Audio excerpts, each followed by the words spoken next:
This is Techzine Talks on Tour, the podcast about enterprise technology that brings you IT insights and analyses from events all around the globe. We cover everything, everywhere. Visit techzine.eu for more information, and don't forget to subscribe to this podcast. Welcome to this new episode of Techzine Talks on Tour. I'm at CPX 2025 in Vienna, and I'm here with none other than former CEO, I should say, and founder of, co-founder of Checkpoint, Gil Shwed. Thank you for joining us.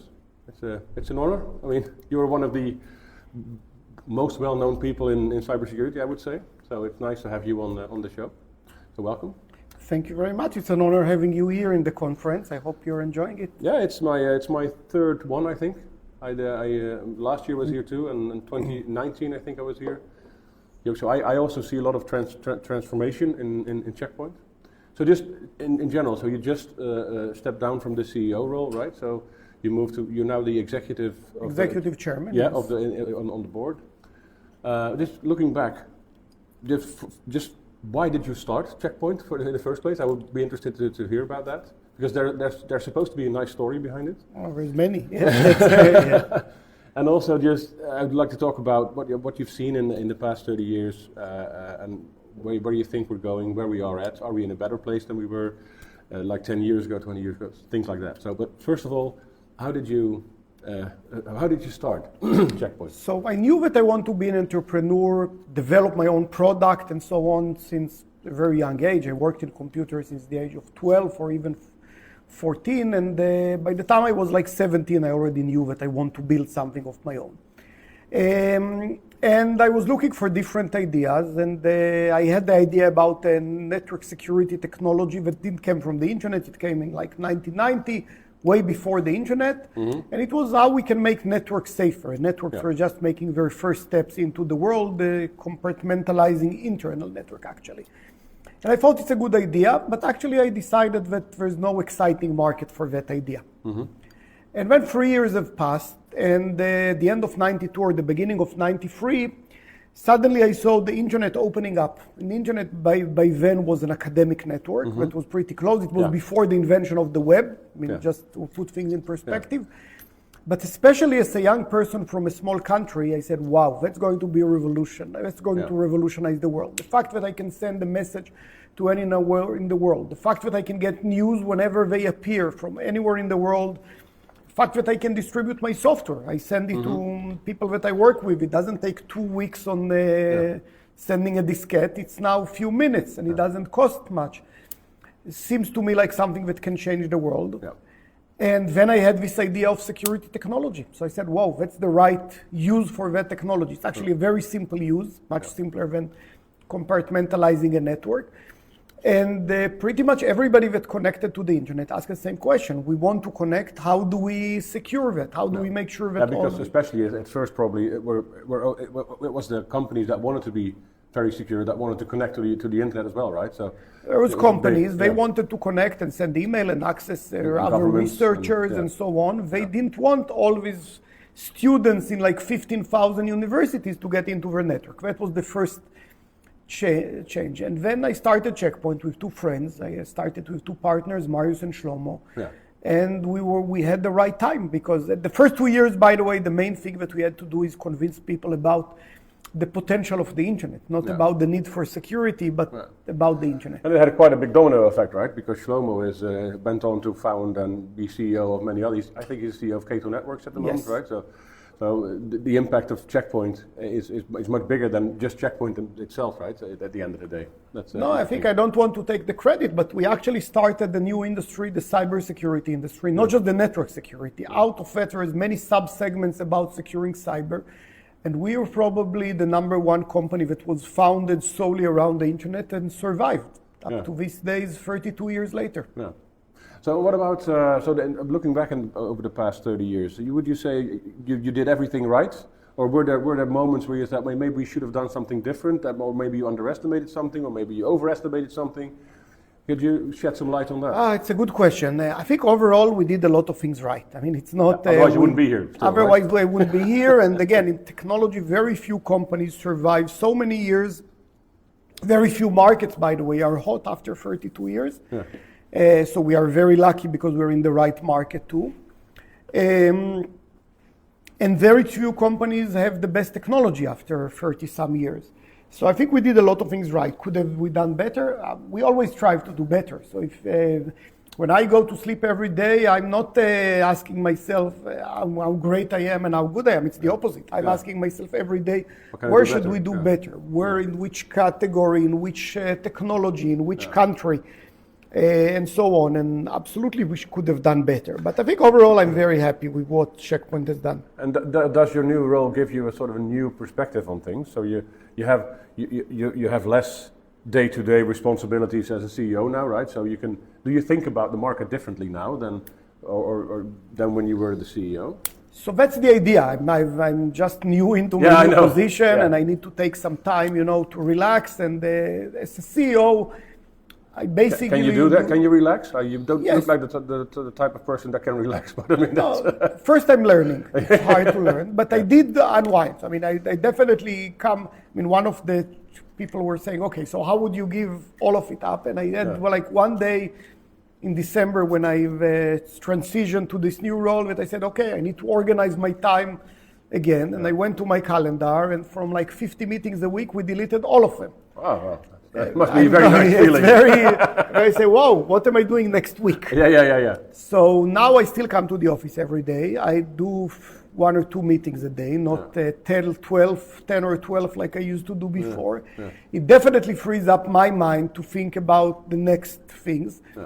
But I still need to take a few more months until I figure out what's my role and where. Again, of course, I have responsibilities, the chairman of the board, and I coach the Nadav, the new CEO. From the outside, maybe I'm completely wrong, but from the outside, Nadav seems to be a different person than you are, a different persona. Is that a correct observation, or is he the opposite of you, or how did that search go, and how did the transition go between you two? First, Nadav is very different. You're absolutely right about the personality. Yeah. We are actually thinking alike of many issues, so we get along very, very well. We're very much in the honeymoon phase of the relationship. Yeah, you still like each other. We like each other, we enjoy working with each other, and there's no conflicts. We actually think in the same direction. He has very good instincts. And I was looking for somebody different. Yeah. I wasn't trying to replicate myself. I wasn't trying to get to somebody that I said is like me, but... And I think it's both for me, but also for Checkpoint. Checkpoint needs somebody that's, I think, for example, we built a very strong company, very good operations, amazing R&D, and so on. And for example, when we need strength is somebody that goes every day and creates relationship with customer, that thinks about the customer perspective. Of course, as a CEO, he needs to manage the operation and the R&D, and so on. We need somebody that maybe needs to challenge more the organization for even more innovation. I think we've done tremendous amount of innovation, but we should definitely do more. And I think Nadav has this personality, and he's a very exceptional human being. Do you think the way of working will change? Because Checkpoint isn't very well known for a very fast time to market for a new product. You weren't the first with SASE. You weren't the first, but you do it in a different. You don't always did it in a different way. So you make sure that everything is as good as it can be, and then go for the market. At least that's my perception from looking at it from a relative outsider position. Do you think that will change? Will you move faster than you used to? I hope that we'll move faster. We definitely want to re-enter. And by the way, after 30 years, you're tired, and somebody new comes, and all the same things that you say, well, I'm not sure if we can do it. Ask them from scratch. And again, like a CEO, you're trying to make 10 things happen. Not all of them happen. No, I know. But if one happens, it's maybe not good enough. If 3 happens, it's pretty good. And if 5 happens, it's amazing, because the pace of change is quite high. Well, I'm also a CEO. I'm one of the owners of my company. We only have 10 people, so it's easier to manage. But, sure. But I understand that you want to do a lot of things, but not everything is successful, right? But so going back to the question, do you think you will? So you want to move faster, but do you also think that will happen? with the new leadership or with the new way you have? Because you also did some internal reorganizations, right, Sure. in the past year. Do you already see the fruits of that you're moving quicker? I think first we are seeing a lot because we are creating a lot of technology and we've done much more new business and new products last year. So we are seeing a lot of it. But I think I expect Nadav, and I think Nadav expects from himself to move much faster and to do more in all the areas of the company, from innovation and AI all the way to the go-to-market, which I think when I meet with customers and partners, and I do it a lot in this conference, the uniform feedback that I get, the one thing that's common to everyone is saying, you got the best technology, we want to see you more, you should be more present in the market. So that's the number one opportunity for us, I think. Also have discussions with different people at the company. Is that also, you want to enter the company at different levels maybe as well? Absolutely. We have today a very broad platform, and we need to, on one hand, every technology product is being sold to technical people based on its merits and on its technology, but people that are C-level, the CIO, the Chief Information Security Officer, they all should be far more involved in setting the strategy and understanding what we do. And again, the uniform feedback that I get with my CISO meetings, the Chief Information Security Officer, they all say, Check Point has a good reputation. Thank you, Check Point, because I started my career, just had lunch and several people said that. I started my career 25 years ago being the Check Point Firewall 1 admin. I'm now the CISO. I want to hear more from you. I'm not hearing enough from you. I do think you have that name in the market. I actually just had a chat with an evangelist, a Check Point evangelist locally from the Benelux, and he said there was actually a customer who really wanted Check Point, even though he wanted a very advanced router with extra security capabilities. And I actually told him, so he said to me, I actually told him, you're much better off buying something from Cisco because they're much further along in the route. But no, I want Check Point. So that's testament to how well you've done in the market, right? But at the end of the day, you need to have different conversations as well. And that's, I think, he also told me that nowadays it's still mostly about quantum. Most of his conversations with customers are about quantum, not necessarily all the other stuff. And that requires different conversations. It's going to be interesting to see. And I think Nadav is very capable of doing that. Over the past decade, he built an amazing network of CISOs that work with him, and he built almost 20 companies. So I think he definitely understands the different sub-segments of security and how to talk about that and how to understand the customers. And he definitely understands the difference between launching a startup and getting to the first few customers and the first few $1 million into scaling it, and we are now today at $2.5 billion, and how to get it to tens of thousands of customers and not just to the first 20. Well, that's always hard, right? So I think it's always like the first target is 1 billion, and then it's 2, and then you want to go to 10, basically, or 5 to 10, and then the first target is 1, and then it's $10 million, and then most companies break in that process, going from 1 to 10 to 100. Very few companies make it over 100. And especially in the cybersecurity industry. I mean, I think last time I checked, there were 3,500 security companies. So it is very hard to scale in as a company in cybersecurity, right? Because there are so many point solutions. So I think we've already proven that we can scale. What we need to make sure is this scalability goes into more customers and maybe new areas. And I think the world is changing, so we definitely need to go to. Now, what's a new area? Is it more network? Is it more something else? That's a good question. The opportunity is almost unlimited. But that's also the pitfall, right? There are so many opportunities that you need to choose at the end of the day where you want to go. Sure. And from what I understand from the market, I speak to lots of customers and MSPs as well. It's also that the platform, the term platform, is very overused at the moment, and there are limits to platforms as well, right? So especially for companies, what do you consider to be the limits for the platform that you're building? I think we need to prove first that we can build. I think we built the right platform. We need to prove that it creates the benefits, and it's critical. Organization cannot manage 50 security products. Organization cannot connect them, cannot manage them, cannot do all this stuff, and mainly doesn't deliver good security, because the good security is when all the technologies actually work together in conjunction with one another. So rebuilt a platform that I think is very well architected and does a lot of things inside. We're now opening it up to a few more solutions to connect to external, we already have many connectors to the outside, but we need to do more of that. And the future cybersecurity solution for a company will have fewer vendors, more consolidation, but mainly an architecture or a platform that really connects things together. Yeah, I completely agree, and I hear that a lot.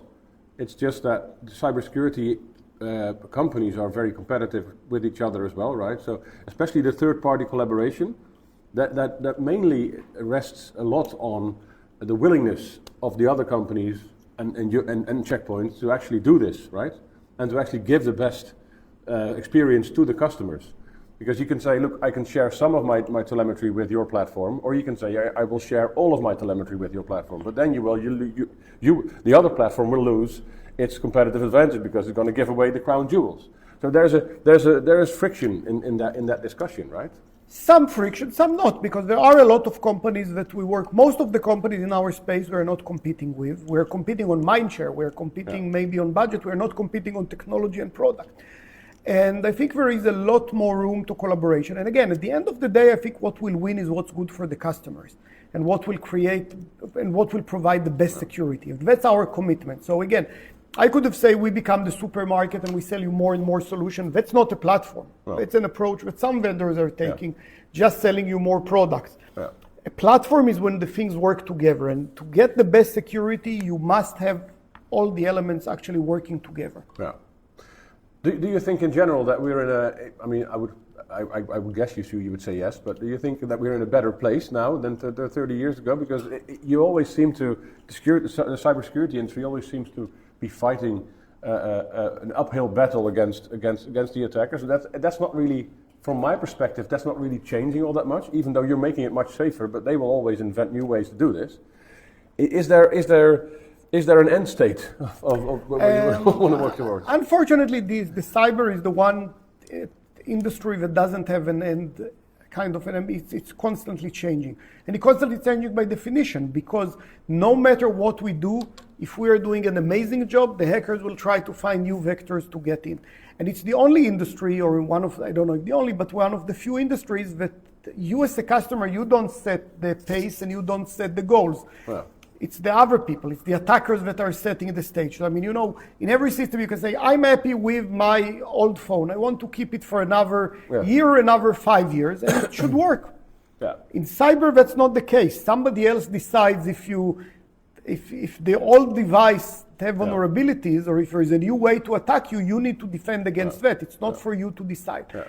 And that's a constant challenge. That, by the way, what makes our life interesting. That's what's interesting about an industry that after 30 years is still hot. Yeah. Obviously, there is. You can say something about, for example, AI and the adoption of AI in companies actually setting the pace for you as well, right? Sure. So that's something that you need to adapt to as well, and to be able. And I think we've heard a lot about how cybersecurity companies use AI in their solutions and how attackers use AI. But now it's about it's a lot about securing the AI that companies use. So all the SaaS platforms and all that stuff. I think we saw some interesting innovations from Checkpoint this week. But is that the next big challenge in cybersecurity? AI is definitely a huge challenge and a huge opportunity. I think the hackers are already using AI. They will be using more.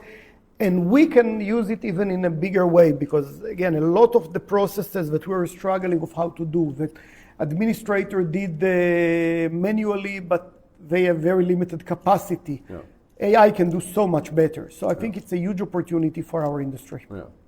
And I think what Natalie during her keynote said very well, I think, is the simplicity that you need to work towards. And it also it also means a lot for convincing customers or other personas inside customers to actually look into cybersecurity more if it's simpler and if it's easier to understand, right?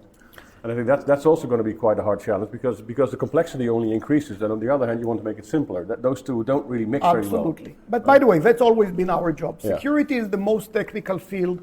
Very few people understand everything in security. No. I would say almost no one understands everything. Our job is not just to find the way to prevent the next generation of attacks. Our way is how do we make it scalable, high performance, very simple, as much as possible, transparent to the end user. You as a user, you don't want to deal with security. You want to go to the internet, go to a server and work, and you want minimum disruptions, if not zero, from the security stack. And that's as a vendor, that's our job. Now, sometimes we do it extremely well. The firewall itself, for example, is transparent. You install our technology, the stateful inspection that we invented, is the one technology that's transparent. You install it on the network, the users don't know that it's there, it works really fast, and it's simple to the administrator, but the user, it's transparent. Now, there are many other technologies that we have that are a little bit less transparent, that the user notices. Maybe things get complicated over the years, but our job is always that job, to make it simple to the administrator and as transparent to the end user. Well, at least it keeps life interesting for you and for me as well, because I can get to report on it. So that's very nice. I think we're almost out of time. I'm looking at your chief of staff, right? Yeah. Am I right? Yes. Okay. So it was no. I will. I have another meeting in 3 minutes as well with your CTO. So. Wonderful. I'm going to talk to her as well. So thank you very much for joining, and looking forward to catch up again in the future. Thank you very much. Thanks so much for tuning in to this episode of Techzine Talks on Tour. If you're enjoying the show, please feel free to rate, subscribe, and leave a review wherever you listen to your podcasts. That helps others find the show, and we greatly appreciate it. If you'd like more information, please feel free to visit techzine.eu, where we cover everything, everywhere. Thanks again for listening, and we hope you'll join us again on the next episode of Techzine Talks on Tour.